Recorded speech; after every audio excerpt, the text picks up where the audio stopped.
Black Friday, Cyber Monday, like people are on the hunt for good deals. Like that is the time of year when you're looking to buy something in preparation for the holiday season. So I'm often clicking through engaging ads that I see, and if the message or visuals are disconnected on the post-click experience, like I'm bouncing right away, unless it's something that I am genuinely really interested in or I have some previous experience with that brand. So if your entire strategy on the prospecting side is to like pique interest and get those clicks, make sure you're thinking about how you continue that message and speak to the promo on the post-click.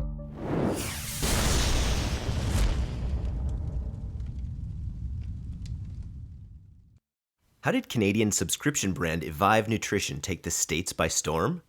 They used a test to understand consumers in the new market and deliver exactly what Americans want. Visit askatest.com and get insights from 110 million consumers in 49 countries. It's growth without guesswork. Hello and welcome to All Killer No Filler. I'm Eric Dick, and over the next few weeks, we're going to be coming at you with something a little bit different. As you may know, our partner company, Pilothouse Digital, is an agency here in Victoria, British Columbia, and we're deep in Q4 preparations across every department in the company, from our Facebook and Instagram team to our Google team to our Amazon creative, UGC, finance, and more. So this year, Kyle, one of our co-founders, inspired each of the department heads to give us 5 critical moves to prepare for what's sure to be the biggest Q4 of all time. Now, in true all-killer style, we'll be mashing everyone's advice up into a supercut of value bombs, which we'll be releasing over the next few weeks. We just wanted to kick it off with a little discussion of our, among our executive team here at Pilothouse. So we've got Dave, we've got Kyle, we've got Dan, and we've got Andrew here. So I just wanted to throw it out to you, Kyle, to start off. What is your mindset going into this year's Q4? Drop the gloves and get shit done. Move forward and just blow it up. It's a natural time of the year. I think everyone's coming out of a bit of a hangover. So there was the COVID rush and everyone was really good at their jobs for a year and a half. And, we moved into the iOS apocalypse, which we successfully navigated, 30, 40 companies through, at least on the Facebook side. So I'm just really excited to take in, this time of the year, which historically is the biggest time of year for everyone. And that's been through recessions and through growth times too. So I think it's just a time for the team to celebrate the previous 6 months hard work and cash in. What do you think is the biggest hurdle as a team that we've had to overcome with some of the changes that came with iOS 14 in a way that that put us in a good position to feel confident going into Q4? Because I imagine there's a lot of brands out there who have been kind of shaken by some of the changes that have happened in the customer acquisition front, and maybe are feeling less, courageous about spending deeply into Q4. I was going to jump in and say signal fidelity, right? Understanding your signals. Obviously, after iOS, everyone got hit by that. And now, if you're a brand who has successfully restructured how you make decisions based on the signals you have available to you, you're positioned well for Q4. So that's where I think a lot of the confidence we have with a number of brands that we work with comes from, knowing, how are we going to make those scaling decisions? Because if you don't have that set up, you might feel a little bit worried. iOS signals have been bad. So taking the data that Dave was talking about and leaning into it for future decision making. So we just came out of a 6-month rut, but a lot of that was because it was data signals that we lost. But now through tools, internal methods, efficiency measurement or whatever, we're able to actually predict out where it's going. So our confidence coming out of iOS apocalypse into Q4 is stronger, and we've actually increased spend for it.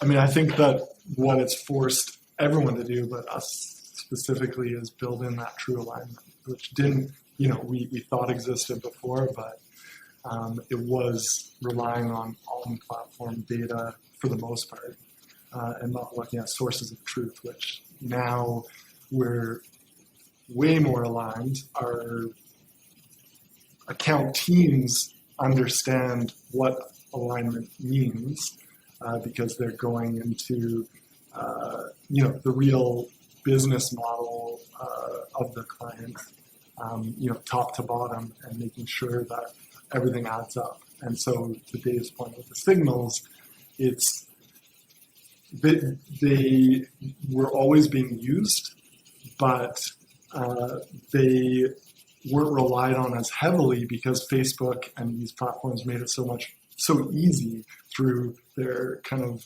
over attribution to kind of justify any moves that we were making previously. So it's actually taken out a lot of that noise. People look at the data loss as, only a negative thing, but really it actually has helped us solidify, our strategies that support growth in a much better way. It's a healthier way. So it's exciting to kind of lean into that for Q4. Yeah, just to kind of pile on there, conversation I have all the time is, even when all the attribution platforms were working perfectly, they weren't working perfectly, right? You drive 100 sales on Shopify and, Facebook says 130 and Google says 130 and email says 140, and you didn't drive 200 sales, you drove 100 sales.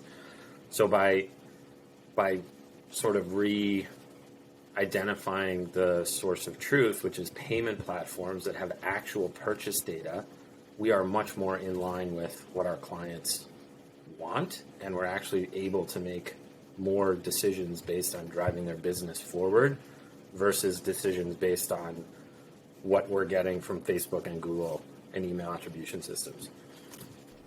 I think that's a really good point, because we talk about data loss, but we were in a data surplus.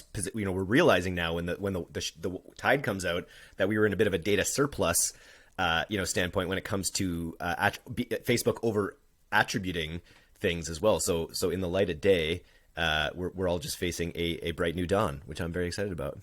Dave, could you just touch on the transition of our model, our partnership model, to the efficiency?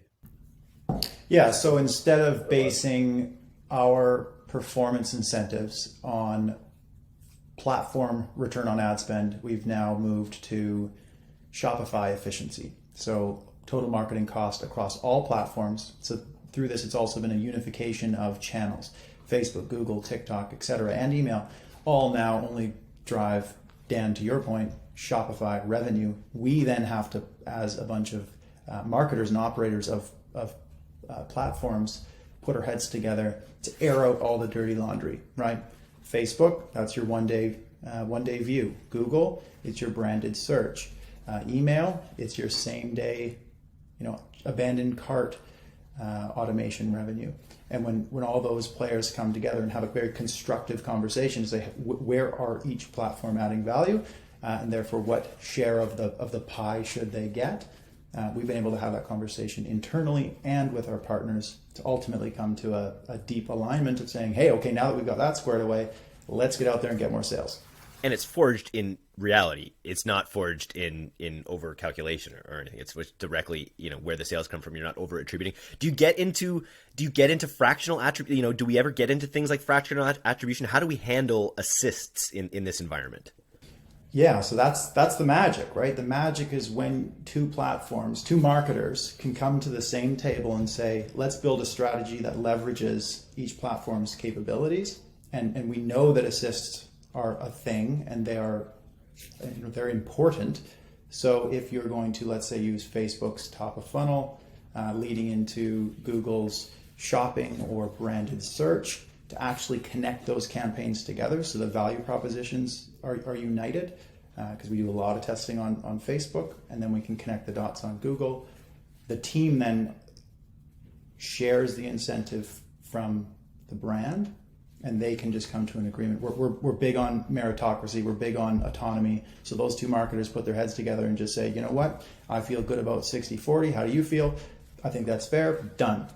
Picture Pippen running down the court with the ball. Jordan streaking. Jordan takes flight. Pippen chucks it across the court. Jordan slams it. That's the only thing you got to do. You got to fucking win games, and we win games, and that's how we do it. I like it. I've recently started playing basketball with Kyle, and I understand his leadership style so much more now that I've played basketball with him. Q4. Let's fucking go.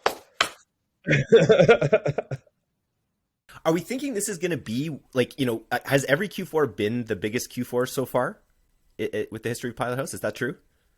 In our history, I think so. Yeah. If you get into if you look at like economy growth in the last 15 years also there, Eric, like it's not just a Pilothouse thing, like the whole global economy, there's a shift online, but even just the access to cash and debt leveraging, et cetera. I think like it's been the biggest Q4 for the last 50 years if you were to put it into a pie chart, or a line graph. It's just going to keep getting bigger. It's all good. Yeah, no, I think it's true. And I look at Steven Pinker's work where he just sort of shows, the life gets better year after year for people. And I think we live in such a connected and online world where it's easy to get neurotic about things that are happening in the world. But I think it's a fair point you bring up where, things are getting better year over year, despite, anxieties that may be out there. Things do just keep getting better overall, which is a great perspective to have going into Q4. What do you think, Dan? Well, I was just going to say, we're also seeing a massive shift from traditional brick and mortar retails to e-tail. A lot of folks that have been in business for 50, 60 years are starting to dip their feet in it. And they're seeing success and they're looking to scale. So also very exciting. Nice. I would have to think that one of the big wins this year for Pilothouse was the team, and that ability to put in a bunch of senior people, into roles where they're leading departments. And I think it was evidenced even in this exercise where you asked, the department heads to contribute their, five top tips for Q4 prep that we'll be kind of unearthing in this podcast series. It was good to see everyone step up and take a lot of ownership. So I think that's probably something else for brands, is just to really invest in hiring amazing people. And that's not news to anyone. But Yeah, Andrew, what would you say about the... Thanks for that. I mean, Andrew really is, as ops on the traffic side, he's really, it's not just a now thing. I mean, Andrew, you can probably jump into this, but we've been prepping for Q4 for a while. Yeah, I think that what we have done is kind of formalized our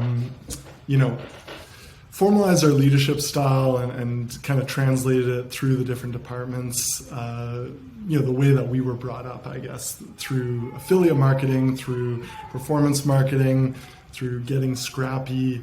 It's really kind of been carried on by the teams, and the department heads specifically have kind of taken ownership of this and built their teams around that to a large degree. So, we'd like to take credit, but really it's that entrepreneurial spirit that we hire for, that we've built our culture around, that has kind of supported this in every way possible. One other thing I wanted to quickly touch on, which is another conversation that I have all the time, is this loss of like connective data tissue in between click and purchase, right? Is pre-click and post-click. What we are seeing is that there's a more important lean into heavy creative testing, right? Which is something that we talk about all the time. It's about iterative creative. It's about making sure that you're testing the right stuff and getting those messages through to your potential customers. The interesting thing is that there was a time on Facebook when a bunch of us were buying media on Facebook when none of this data was available in the first place. So we're just reverting to older school media buying techniques, which are very creative focused and very creative heavy. There's a little bit of rust on the pedals, but the bike still works. Coming out of iOS apocalypse, I think we're as an agency in general highly geared towards creative anyway, and it's just leaning into that strength even further. Love to hear it. Fantastic, guys. Well, thanks for coming on All Killer No Filler today. I look forward to hearing everyone's presentations, or everyone's little micro interviews here. We're going to be covering, as I said, the Facebook department, Facebook and Instagram. We've got tips from Amazon and Google, as well as customer service, UGC, even some tips from our finance department about how to make sure that your finances are shipshape headed into Q4. Get your credit card limits open. Do it right now, or you're going to lose. Love it. Okay, cool. Thanks, guys. Your cupboards are overflowing with coffee, you ran out of toilet paper, your spouse is on you about 2 credit card charges this month. The truth is, subscriptions are great until they're not. Reordering can be easy. Just visit getrepeat.io to find out how. So in the world of creative, what's going on to make sure that this is the biggest and best Q4 Black Friday, Cyber Monday ever? Good question. Yeah, I think it comes down to planning. I mean, which is nothing new. Heading into Q4, I think understanding what your promo schedule is going to be in the months coming, and then actually like reverse engineering that for your content strategy is really important. So, you can do it as advanced or unadvanced as you want to do it, but put a calendar in front of you, get a Google Sheet, whatever it may be, and plot out your entire promo schedule. And then for each of those promos, think about what products need to be included. And then once you can do that, think about what your actual strategy and ad strategy is going to be. And I think the important thing this year, and probably isn't unique from years past, and I know we've said it before, is going to be diversity. Like every other Black Friday, Cyber Monday, and holiday season, you're going to be fighting with a bunch of other brands slinging really good deals, and you're going to have to find a way to stand out and break the scroll. So having a diverse library of content, I think this year more than ever is going to be really, really important. And so when it comes to foundational categories within that diverse content, what are the main categories that you suggest people stock up on in terms of assets to build more polished creatives from? If you have the ability to, you want to cover the gamut. If you're perhaps a more established brand or you have creative resources in-house, you want to make sure you've got some high quality product photography and videography if you have those resources. But if you don't, and even if you do, I think you want to prioritize scrappier, faster content. On like the back end within our campaigns, you're seeing performance start to skew more and more towards scrappier content, certainly on Facebook and Instagram. So things that feel less like ads. Yeah, I think it's really important to create content that provides value or is genuinely entertaining. So those first 3 seconds are so important. So UGC is like that bucket, right? That like scrappy short form video content. That is really important. So that's one. And then think outside the box. We've seen really good success with, if you want to string together a couple images or videos, things like carousels, think about what, for Instagram story sequence, think about how you can best utilize those 3 cards. So if you're putting together a promo schedule, video as a whole gives you a lot more real estate to convey a story, but think about how you can utilize multiple images, multiple videos to like create some more value behind your promos. Love it. Now, every Q4 is our biggest Q4, and this one should be no exception. I'm just wondering, when it comes to creative, how much would you guess across our accounts we're reusing in terms of creative assets from previous years, and maybe adding a new color palette or new promo schedule? Like, how much of the sort of core assets are being reused year over year? Like from previous Black Friday or something to be even reused from, in this Black Friday? Yeah, or is it all new? I mean, I honestly don't know. That's a hard question. Probably depends on the account. If you have a product that remains unchanged year over year, you probably have a lot more flexibility with reusing content. So what I would definitely suggest, and I know we do this with all of our clients, is if you have the fortune of going back into your ad account and looking at historical data from, previous holidays or promos, like try and tease out trends. What copy is cranking, what visuals are working, what formats seem to be working, and obviously recreate those styles. But if you have the ability, reuse those styles, 100%, like reuse those styles, especially if you have engagement on previous ads, like bring those back to life, test them.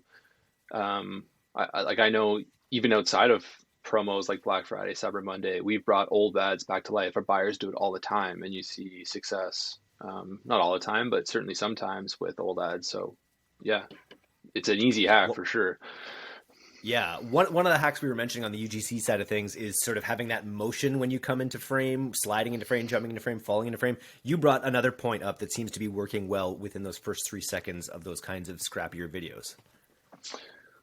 Yeah, someone shared an ad not too long ago. It was a couple of weeks ago, I think. And it was, I forget what the copy was, but it was like, please, please, please stop using X. And behind that copy, I think the copy was meant to be like an Instagram sticker over top of a video. So one, it felt like an organic story. And then behind it, I think someone was dropping like a product into a garbage bin or something. And they were actually playing it. I forget, but I think they were playing it in reverse. So not only did you have a voiceover with a repetition built into the copy, you also have an engaging visual. So it's like all about those weird hacks that you can use in those first 3 to 5 seconds that if someone's like scrolling through, you're just going to grab them for the extra few seconds enough that you can, you know, intro solution, intro social proof, all those other aspects of your content. Here's a question. So when you've got these, when you're doing a heavy promotion around Black Friday, Cyber Monday with creative, and you're using these scrappier ads, are you delivering the promo message in each of those scrappier ads, or are you retargeting with promo messages specifically with sort of static, higher polished images that really draw attention visually to the actual promotion you're doing?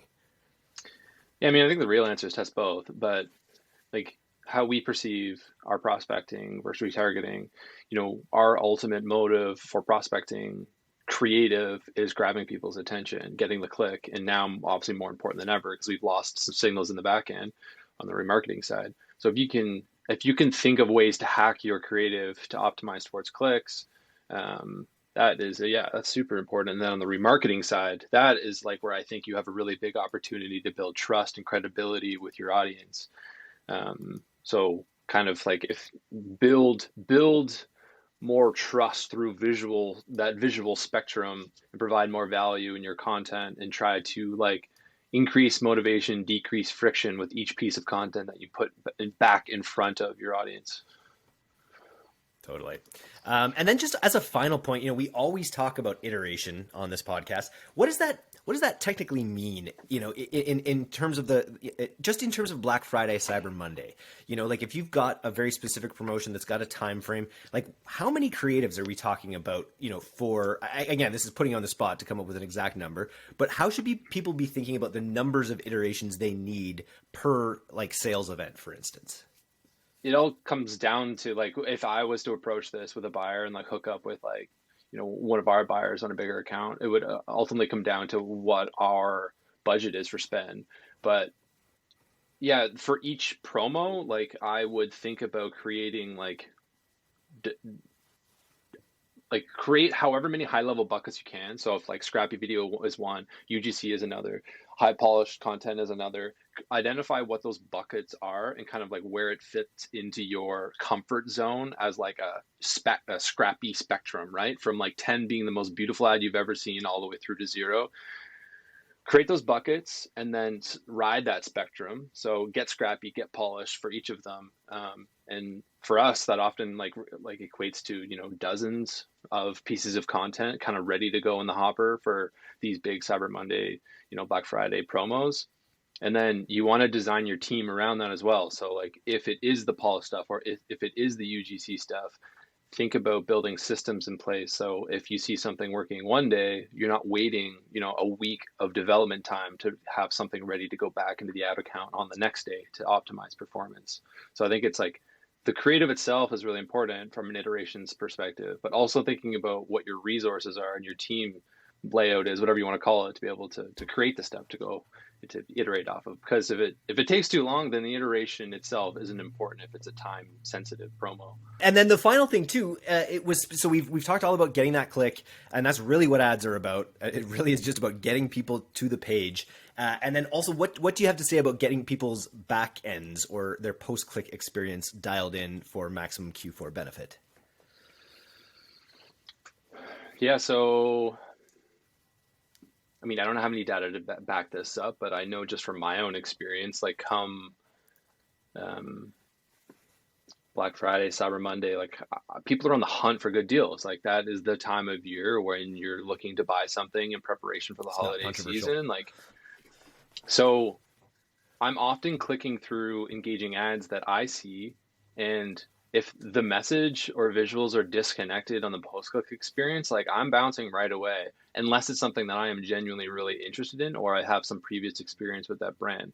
So if your entire strategy on the prospecting side is to like pique interest and get those clicks, make sure you're thinking about how you continue that message and speak to the promo on the post click. So if it's a landing page, lean into direct response, copy, visuals, whatever it may be, and make sure that offer is really, really clear and why it's important to the audience. And if you're sending people directly to your Shopify page, well, think about how you've laid out your homepage, your product page, whatever it may be. So it's very clear what kind of discount they can expect on the post-click side. Because I think if they're disconnected and the intent or interest isn't really high, people are just gonna bounce. Like they're gonna look for the next thing in their feed that they really want, or the next discount that is better than yours. So it needs to be strong. And that's done through site banners, through sticky banners, through things on the checkout page. It's whenever you can have the discounts already applied, I imagine, are hugely beneficial as well. Yeah, all of those tactics, like I don't think there's no silver bullet or anything new there. But what it comes down to is, like, if you're wireframing your page now for, perhaps Black Friday, Cyber Monday, whatever promo, like do a little bit of user research, like send it off to your friends, like do it, like get other eyeballs on it and say like, hey, give them no context. If you hit this page, is it obvious what our promo is? Is it obvious to you what we're trying to do here? Like do a little bit of research and understand if it's a good or bad page. Like all of those little tactics aside, people need to understand what the offer is and why it's valuable to them. So research is always a healthy thing to do. Great advice, Cam. Thanks a bunch. Cool. I'm wondering if like two things that I anticipate to be trends heading into this holiday season. I know that you've talked about it in the newsy and on the pod previous, is like strain on supply chain. Shipping times could be affected. I know like our buyers threw in some good tips that I think are going to be included in this week's newsy. But from like the creative side, I think making sure that your potential customers are aware that shipping delays could be a thing and just straight up addressing those considerations or those objections in your creative, I think will help, especially if you have like a video where you can incorporate some of these things. So just getting ahead of that, I think, is one, like almost like a FOMO, like yeah. Don't let shipping times be the thing that stops you from giving the gift to like the people that matter. And then the other one is, you've seen it more and more and more in months past or during COVID, but the buy now, pay later, like if you are connected with one of those payment providers, like blank now, pay later is something that we are using across pretty much every client that is working with one of these companies. So, like smile now, pay later, dump something now, pay later, like highlighting those services in your ads. Like if you're not doing it, do it, because I think that you'll see results right away. Great final tips to close things out. Thanks, Cam. Yeah, you're welcome. So in the world of Facebook ads, what are you thinking about heading into Q4 this year? Yeah, so there's a lot of things that are top of mind for me this year. Going into Q4, it's the time of the year where we want to apply everything we've learned, everything we've built so far towards propelling and taking advantage of the seasonal moments and the increase in intent we see while managing the external forces that we often see as well. So in terms of some key kind of things top of mind for me on the Facebook side with the brands that I'm working with, and across our department at Pilothouse, right now in October, we're really focused on increasing our prospecting budgets, really to build up our retargeting and email audiences for the months to come as well. So a great opportunity is testing, for example, landing pages with email flows to build your lists and try some different audiences within that testing. Build that up in the background while you're also continuing to push with your prospecting conversion campaigns too. What we're expecting to see, and we're already starting to see some inklings of this coming, our ad costs will start increasing quite a bit more as we get closer to Black Friday, Cyber Monday, and some of those peak advertising moments. So in terms of in terms of that, we're preparing in advance, though they typically increase parallel with buyer intent leading up to the middle of December before they nosedive again. And there's another whole new kind of opportunity to take advantage of towards the end of Q4 as well. So really, cool. The main thing is start building your audiences now to take advantage of that. I love that. So tactically, is that as simple as offering a discount for your, big Black Friday, Cyber Monday sale, like early in exchange for an email address? How are you actually getting those email addresses during this prospecting phase? Yeah, there's different ways of doing it. That type of angle is probably where I would recommend starting with. It's a great chance for people to be the first to hear about whatever deal you're offering via the email that you'll send. So by offering that incentive for those emails, you can successfully build that list up. And then if you have any other additional kind of strategies or angles working right now as well, you can lean into those too when you're running those ads as well. Nice. And then the other aspect I've heard in this vein is that we're actually, when we have these Black Friday, Cyber Monday promotions set up, we're actually leveraging meta discounts or discounts on the front of those to say, hey, we're going to have this big sale, but because you're a VIP customer, you're actually going to get early bird access to it. And that way we're able to sort of test the promos ahead of time with your most loyal customers. Exactly. Yeah, we see a ton of success having a really well flushed out offer calendar, but also preparing in advance to basically have some data points on the style of offer that we're running in those peak moments. So this is a great way of testing that, but also adding that extra value to your existing customers or certain audiences that you deem a good fit for testing that on. Nice. Okay, so you mentioned a content calendar, and this is obviously essential, probably essential year round, but definitely essential in Q4, where it's not just Black Friday, Cyber Monday you're building towards. It's all these other holidays in this time period. Can you speak a little bit about the content calendar? Yeah, so the content calendar for myself and the teams I work with is so crucial. What it means is that when we have that all laid out in front of us, on the buying side and the creative production side, we're crystal clear on how we want to organize everything, what we want to build in advance. And then that way there's no unwelcome surprises around, the opportunity cost or other things like that as well. So it gives us that chance to be really clear in advance and do that. And then also be flexible to pivot too. When you see everything laid out, at least for me, it really helps me look and say, hey, maybe that offer, looking back at what we did in months past, isn't fully aligned with the seasonal moment, or maybe we could tweak it this way, or maybe we want to have these backups in place that we can be ready with in advance as well and have some lightweight creative built out, or maybe we want to create more levers to pull on the Facebook side with potentially different offers we could try too. So there's a lot there. And then the other side of that too is it can be really advantageous as things start to heat up to look at timing out your offers even around some of those key dates too, when you may not see the competition costs quite as high at key moments, but the intent is still on that incline. You can find that sweet spot you're looking for in terms of cost versus conversion rate, average order value, and basically your profit margin there. Very nice. And then a theme we're seeing across all of the different traffic sources and disciplines that we're talking about in this Omnichannel Q4 prep list is this idea of orienting your ads and your targeting towards gifters. Can you give an example, or how do we go about doing that on Facebook ads? Yeah, so at first place, a lot of people will probably think about are the audiences and things like that too.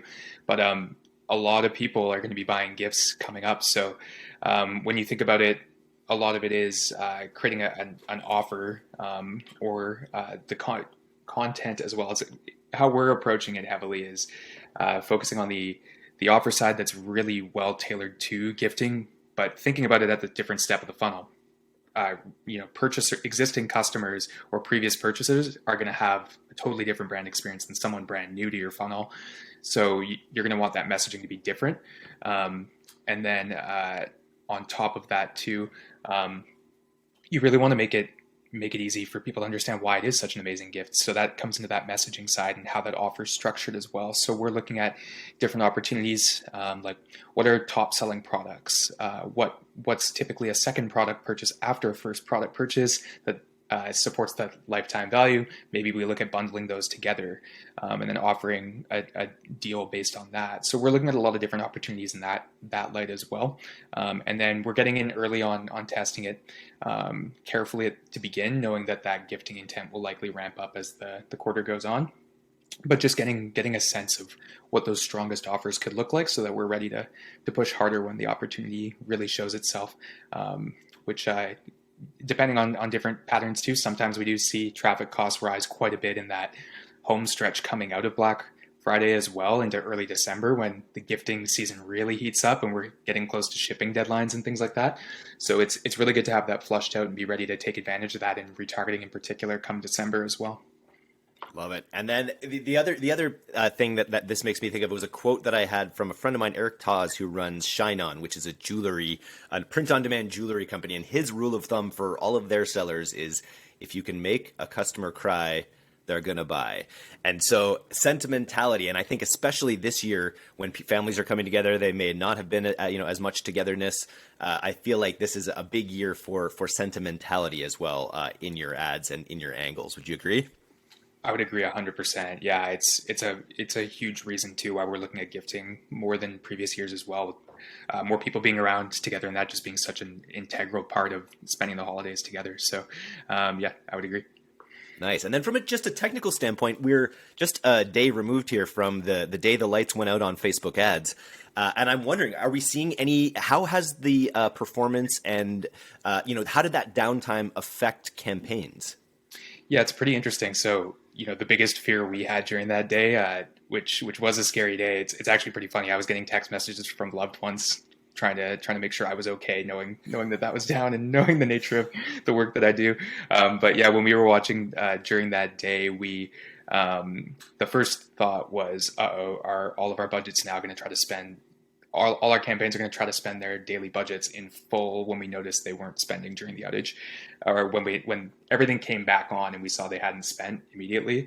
We were like, okay, we've got to be ready to potentially slow that down because the accelerated spend through the end of the day may or may not be a good thing depending on the scenario. So we were watching things like a hawk. It did spend a little bit faster, but in most cases, as expected. So we were watching that and we were careful there. I would say in terms of the fallout, we're definitely seeing some less stability probably across the board as a generalized statement, different depending on the brand, which is kind of what we expect from seeing these types of instances in the past when a major pause like that happens and then it kind of opens the floodgates, so to speak, on traffic again. And we're seeing some potential reallocation of that ad placement. So we've seen a little bit less stability, but we'd expect that probably to settle back in pretty quick here. Always nice to have a fire drill before the main event, which it seems like this was. The main event being Q4, and as we say, the biggest Q4 in history, as every Q4 has been before. So thank you so much for these Facebook tips. I hope some users out there take advantage of them. Amazing. Thanks so much for having me, Eric.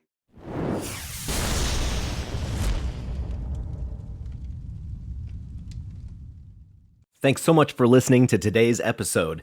If you're not a subscriber to our newsletter, you can do that right now at directtoconsumer.co.